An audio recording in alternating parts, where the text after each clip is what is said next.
There's a really good, and I don't remember where I saw it, and I don't remember enough content on it to pull it up, but it's a list of, like, when you first get started in programming, memory management is hard, and then when you're intermediate in programming, threading is hard, and then when you become senior, time zones are hard, and then when you're very senior, time zones are still effing hard.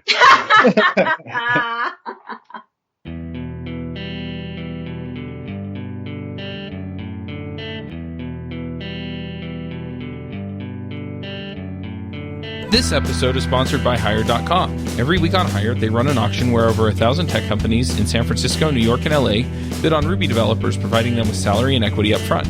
The average Ruby developer gets an average of 5 to 15 introductory offers and an average salary offer of $130,000 a year. Users can either accept an offer and go right into interviewing with the company or deny them without any continuing obligations. It's totally free for users, and when you're hired, they give you a $1,000 bonus as a thank you for using them. But if you use the Ruby Rogues link, you'll get a $2,000 bonus instead. Finally, if you're not looking for a job but know someone who is, you can refer them to Hired and get a $1,337 bonus if they accept a job. Go sign up at hire.com/RubyRogues. Snap is a hosted CI and continuous delivery that is simple and intuitive. Snap's deployment pipelines deliver fast feedback and can push healthy builds to multiple environments automatically or on demand. Snap integrates deeply with GitHub and has great support for different languages, data stores, and testing frameworks. Snap deploys your application to cloud services like Heroku, DigitalOcean, AWS, and many more. Try Snap for free. Sign up at snapci.com/RubyRogues. This episode is sponsored by DigitalOcean. DigitalOcean is the provider I use to host all of my creations. All the shows are hosted there, along with any other projects I come up with. Their user interface is simple and easy to use, their support is excellent, and their VPSs are backed on solid-state drives and are fast and responsive. Check them out at DigitalOcean.com. If you use the code RubyRogues, you'll get a $10 credit. This is the Ruby Rogues Podcast, episode 254. On our panel today, we have Jessica Kerr. Good morning. We have special guest panelist, Julia Evans. Hello. Julia, since you are rejoining us again after a while, and you were a guest before, would you mind introducing yourself a little bit?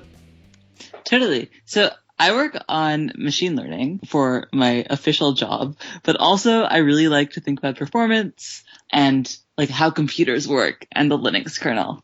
I am Avdi Grimm, and joining us today is our guest, Derrick Reimer. Hi, everybody. Derrick, would you mind giving us an introduction?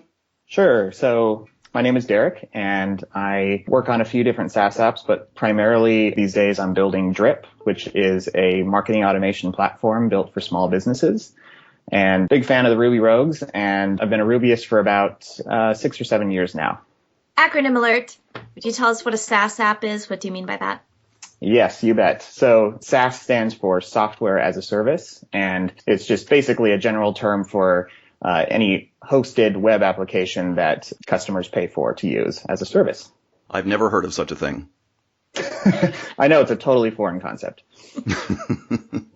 So Drip is one of your applications that you support? Yes. So Drip takes most of my time during the workday, and then I also run a much smaller SaaS app called CodeTree, which is a project management system built on top of GitHub Issues. And that sort of came out of my experience working with a small team on Drip and wanting to use GitHub Issues as our primary project management platform, but needing kind of a better solution. So CodeTree is kind of my test bed for getting to try out new things before maybe working on them in the larger context with Drip.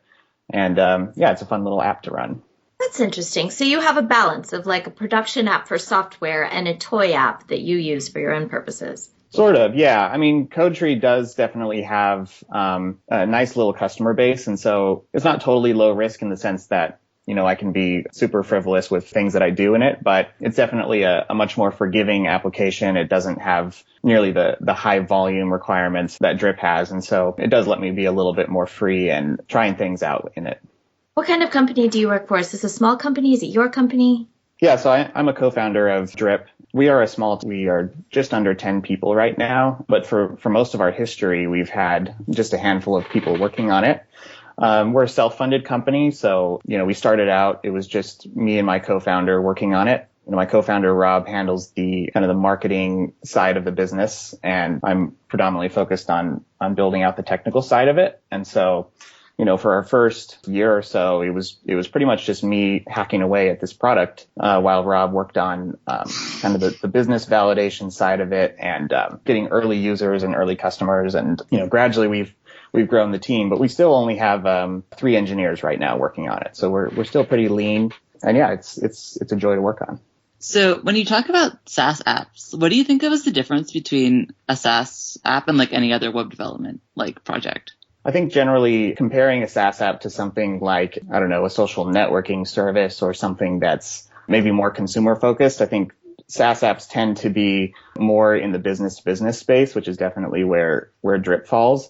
And so the challenges with scaling it are generally different. Like, we're self-funded, like I mentioned, and so we haven't raised a bunch of VC dollars, and we don't have necessarily the resources to scale up a large team. And we're also working on a different problem space than maybe a more consumer-focused platform. And so we definitely need to balance the needs of our customers and take in customer feedback to kind of help drive our development.